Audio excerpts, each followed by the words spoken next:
Celebrity Vibes.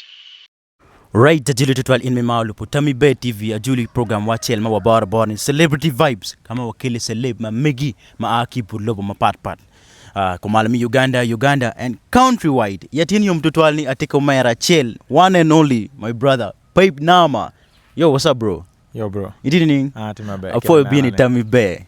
Afo jola woni Tami Bay television. Yeah, it didn't smart be. Pe smart. Kaya mo itini ni pori ma ye. Ke kwalo chunya ke tora du koracho. Togi koma be pe ka ye. Na mero dako. Dako be dako. Yeah. Mono digi Peip Namah ki come ambar cho ni le.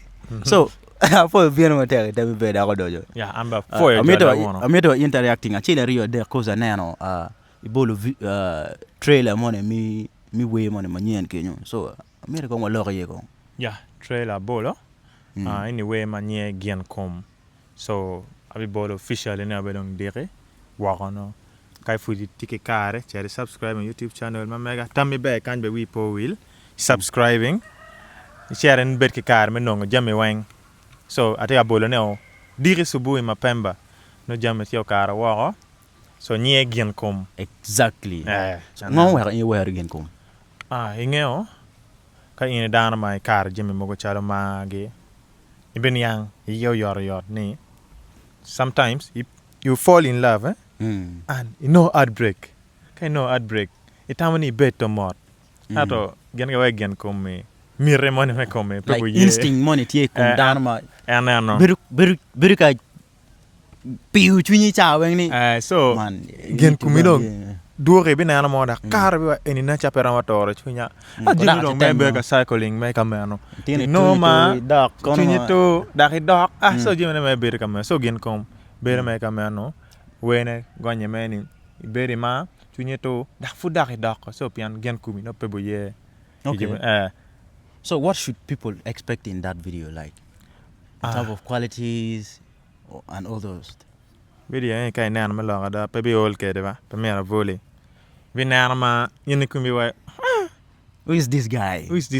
No nga ma ko video enini so wa yin ku mi you better yom kanano ne because botero story kai pe won mo nan video irach nyo winyo we irach is story mano kromo kwa ko kumi bana so we man bana guru bebo guru ku para waja ya tikere yani. So Peip Namah, yom tutual ni you're dropping a video because a lot of people have been waiting for that video.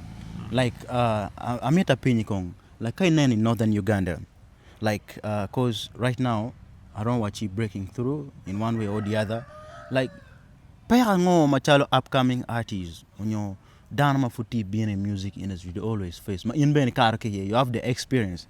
We are watching our money matu wako kuja mabana miro beru, you know.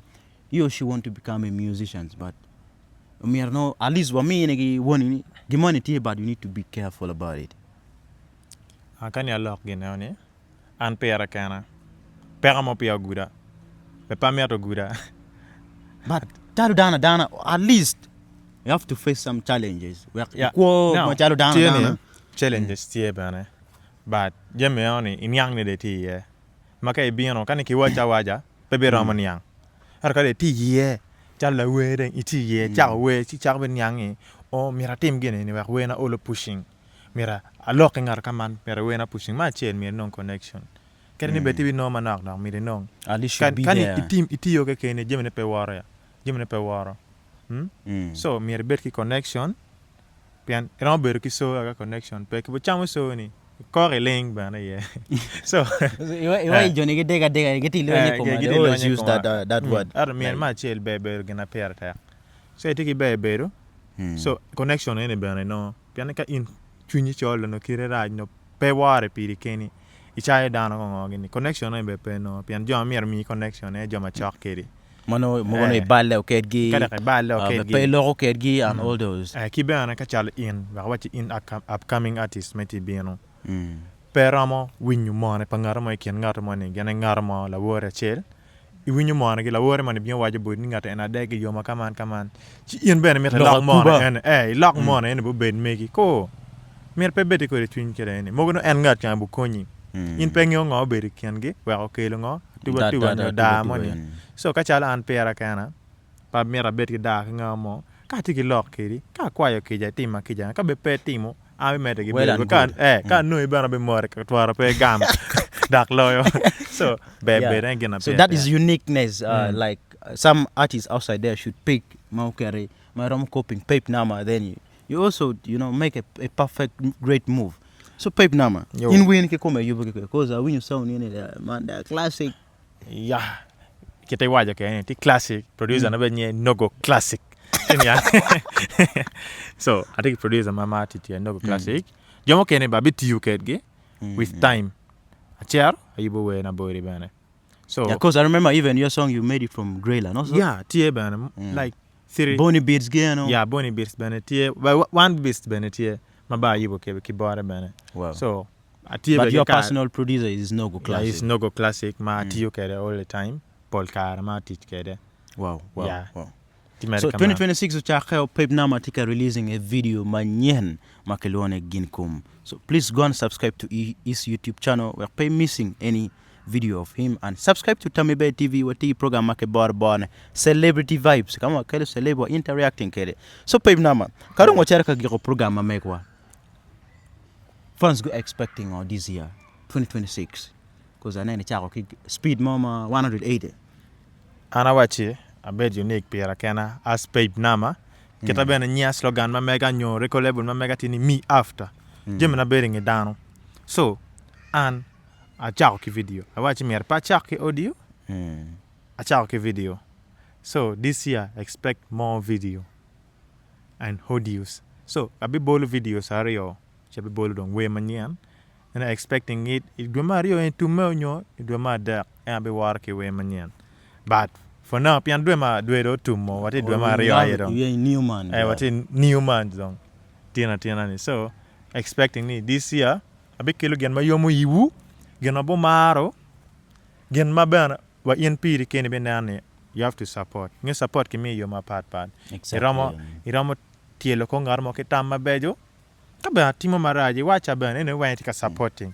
no down why ke support the town on financially so but tam bana yen bana jolo chala Peip Namah an tam jolo more than money piane tam kai tiyo kere bukele chene money makar bana exactly nini angwe kikome so Peip Namah ka wotika chero ka dolo program mamekwa cause ngeo northern Uganda kingeo gilo ka view but kere you in gere you want to be unique tamango may miyo ki jomane magawa they always like stealing people's songs yin kake kwala wini dong what are you going to do an kai kwala wina kete no da war mega nyo kete foot power ban ma chel ask me kabi nano kai kwala da pian ma chel title rate and sometimes kwala wina check titles ma part so in an ma charo wina ben yange we in no mega ke kwala nyo pe ke kwala but pe gen an water mega ni piane ka war abiker copyright okay go megi no kato ka go ne ti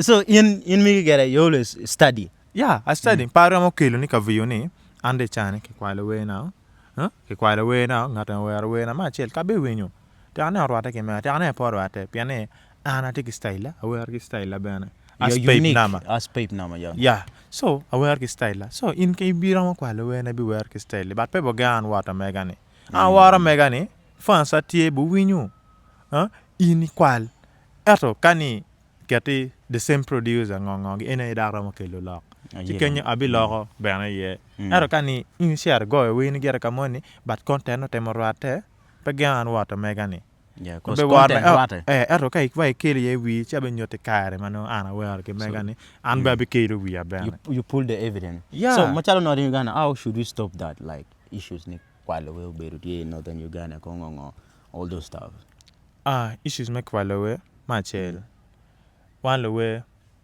merwana ni yome promotion yoma part distributing songs ma megwa platforms mo ma pol kachal in la we merbete distributing company ma distribution company ma yeah so we distributing we ma megwa and food party mata be timo don so be ber kar me timo ne and ben matika lock pengene mo goda timo era bi timo so we distributing we ma megwa copyright go ngar mo man be using ngo your sound. your sound money no video ni money ngo gini. So we no team avoiding money. Money ram claiming ni way any megi. So you have the clear evidence. Yeah, the clear evidence no tikere. You ram claiming.